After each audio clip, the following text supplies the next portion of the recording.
Hello and welcome to a new video. We have some new movements in the court case between Blizzard and Ascension, and it seems like there is a new file on Court Listener. As far as I have seen, it's just a formal thing, so nothing really happened there. But maybe I'm wrong, because Cajatos made a new video, and it seems like he has something to show to us with this file. So I want to watch his video to see what's going on in the recent lawsuit between Blizzard and Ascension. Let's dive into it.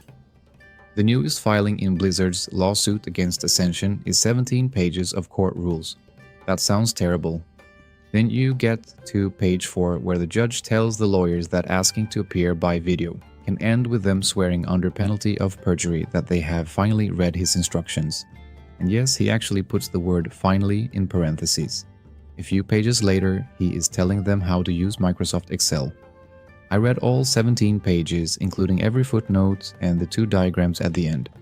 Most of it is boring court housekeeping, and I am going to spare you the parts about PDF formatting. The good parts give us a surprisingly clear picture of the judge running Blizzard versus Ascension and what he expects when the real fight starts. The docket already had a standing order back in June. Document 34 is another procedural order, filed on August 20th. Blizzard's claims remain pending, and the defense response is still ahead of us. The RICO count is part of this civil lawsuit. Civil RICO can lead to money damages and other civil remedies. Criminal punishment would require a separate criminal case. If you read one of these rules differently, tell me which one and why. I want to know what you make of this judge too. And if you want the actual Ascension response when it lands, then subscribing is the easiest way to catch it. Yeah, that's something I'm also absolutely behind right now. I need to know what's happening in the court case because obviously I did a lot of content for Conquest of Azeroth lately. I absolutely love this game and I think it's the best version of World of Warcraft we have. So when it goes down, it will be a hard hit for me and I would love to keep playing it. So when something is happening, I also have an alert for a court listener to inform you guys as soon as possible. But also from Cajatos, as he says here, make sure to subscribe to his channel, go to his original video and leave a like there because he does great content overall. We know this. That's why I love to react on his videos because I want to see them myself and I can also react on it and give my own opinions about it for you guys here. So it's a great way. Really interested to see what he summarizes about this court case right now. As he also said, it seems like it's more of a formal thing, court rules, but I'm pretty sure he will have some good other input for it. The first couple of pages are basically the legal version of please use the right file and fill in the right form. The court wants proper service, required disclosures, real PDFs instead of scans of paper and a font big enough for a human being to read. There are more rules for the usual court paperwork too. You now know almost everything interesting from that part. Then page 3 starts sounding like a judge who has answered the same questions before. Lead trial counsel is expected to attend the important conferences and hearings. If someone else has to step in, the court wants advance notice and that lawyer has to be fully prepared to speak for the client. That sounds normal enough? Then we reach remote hearings. Yeah, remote hearings are actually something interesting because that's not normal that you do it per Teams or Zoom or something like this. So I'm wondering why, because normally you have to show up in court or you have to get someone who's coming for you, like your lawyer or something like this. That's at least how I know it in lawsuits. So I'm not sure if this is an American thing that it's possible to go to court via voice call, but that's interesting.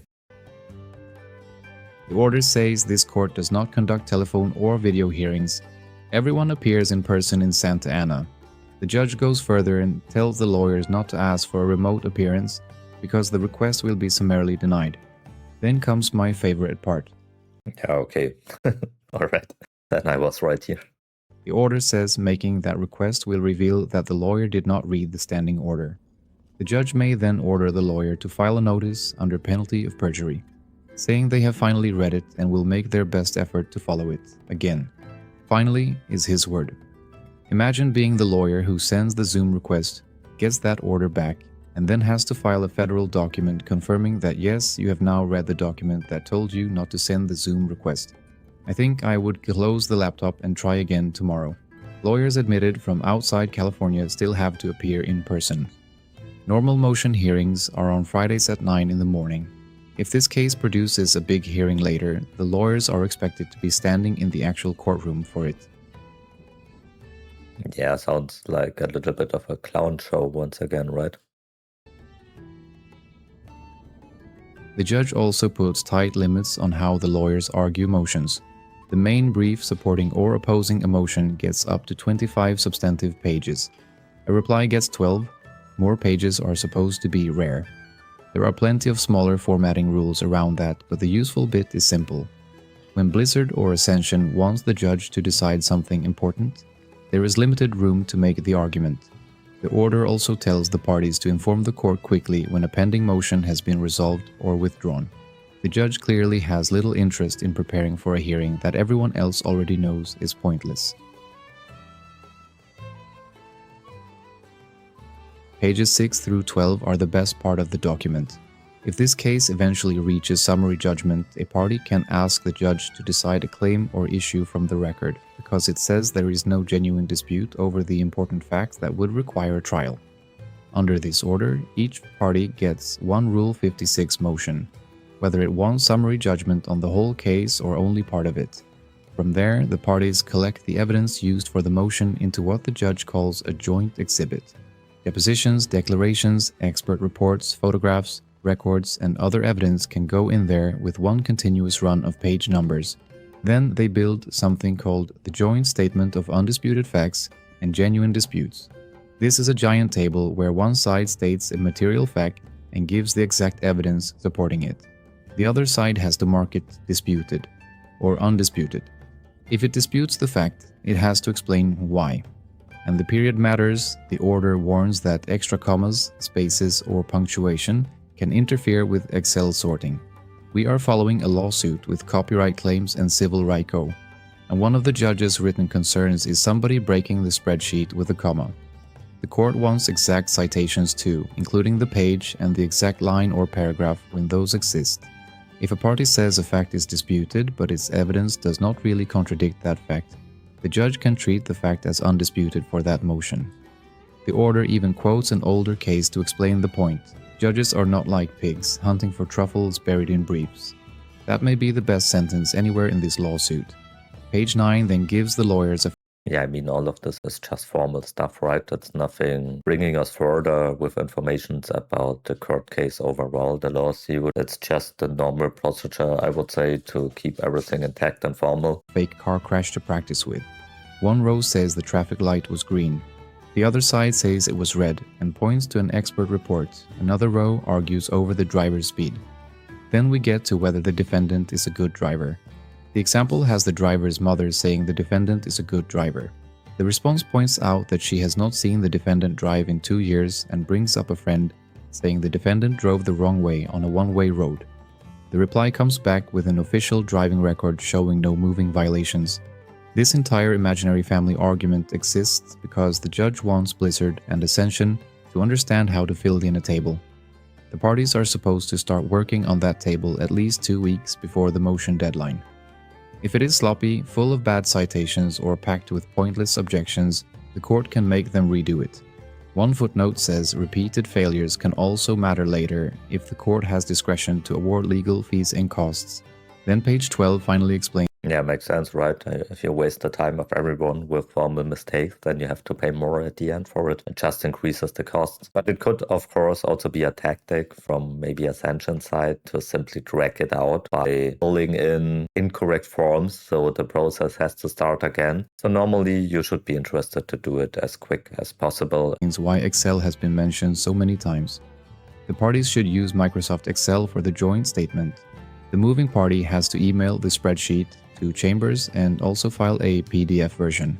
There is even a footnote telling them not to merge cells and recommending Alt-Enter for paragraph breaks. Pages 16 and 17 finish the document with diagrams showing how the evidence and spreadsheet are supposed to flow together. I started this filing expecting 17 pages of core admin. By the end, a federal judge was teaching Blizzard and Ascension how to use Alt-Enter. Yeah, clown show. There is a serious reason this section matters. Blizzard's complaint contains a long list of allegations about Ascension. the people and companies Blizzard says were involved, and how Blizzard says the operation worked. Those are allegations in a complaint. If this case reaches summary judgment, the material facts a party relies on have to be tied to evidence in the record under the process the judge describes here. The defense has the same problem when it disputes those facts. We disagree is not enough by itself. That is where this lawsuit can become much more interesting than the complaint. Right now we have Blizzard's version of events and a limited amount of public response from the defense. Later stages can force both sides to point at specific evidence and show the court exactly where their version is supported. And if someone tries to bury the useful bit inside 500 pages, we already know how the judge feels about truffle hunting. Page 12 also covers ex parte applications, and Blizzard already used that procedure in this case. Back in June, Blizzard asked for limited early discovery. Its application sought permission to subpoena 13 targets, including services such as Discord, GitHub, and PayPal. Blizzard said it wanted to confirm the identities of named defendants, identify the DOE defendants, and find any other parties it believed should be added. Several defendants then appeared through counsel. Blizzard withdrew the application in July before the judge ruled on it. The standing order says ex parte applications are reserved for extraordinary relief, and warns that misuse can bring sanctions. It also gives the other side only 24 hours after receiving an application to oppose it.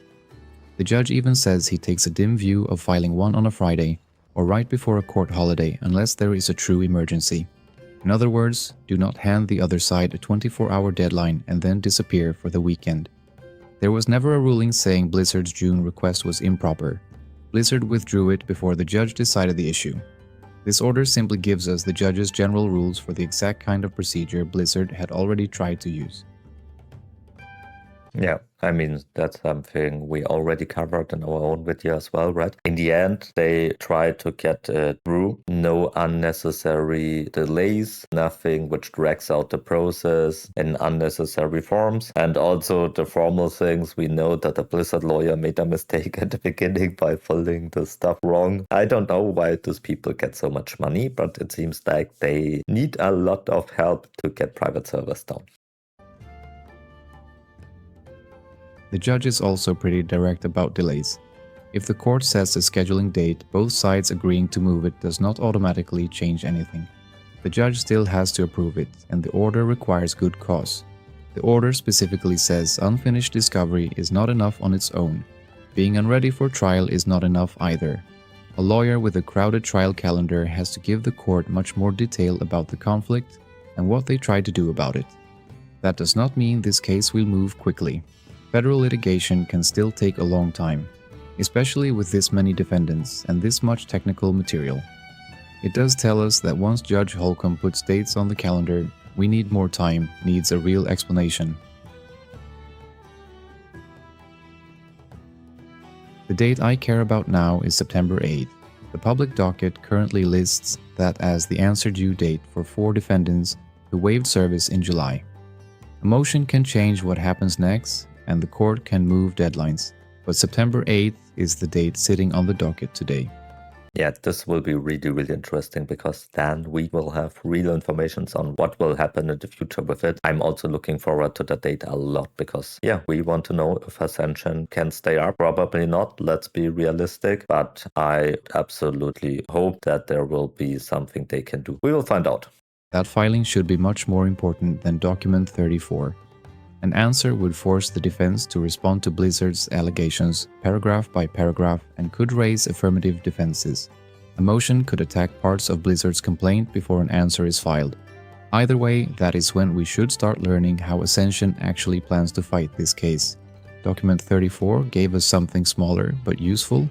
We now have a much better feel for the judge who will be running the courtroom. He expects the lawyers there in person, he wants the evidence easy to find. And apparently he would also appreciate it if nobody asks for Zoom after being specifically told not to. If you made it through the federal Excel lesson in this video, you are probably already too deep in this story to escape. Subscribe and I will see you when the defense filing lands. Yeah, absolutely go to Cajatos. I mean, this is not the most interesting topic because it was only formal stuff in the end, but he made a great summarization of it, how it will work there. So go to his channel, go to his original video, leave a like and subscribe there. And if you found this useful, consider to like, subscribe and hype this video for more World of Warcraft content in the future. Special thanks goes out to my channel members who support me with their hard-earned real-life money. You guys are just awesome. Thank you so much and see you in the next one.